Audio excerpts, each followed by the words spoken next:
বাবা মা আমাকে নিয়ে ইন্ডিয়া পালিয়ে চলে যান। আমরা দেশে ফিরে আসি প্রায় 2 বছর পর। বছরখানেক আগে হঠাৎ করে একটা ইন্টারভিউ চোখে পড়ল।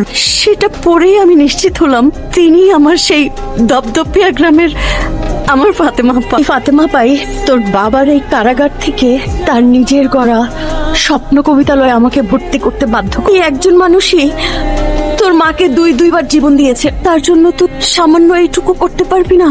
আচ্ছা, আমি যদি রাজি হই তুমি খুশি হবে? তুমি আমার কাছে জীবনে যা চাবা আমি কোনোদিন না করবো না, কিন্তু আম্মু আমার ওই একটাই চাওয়া।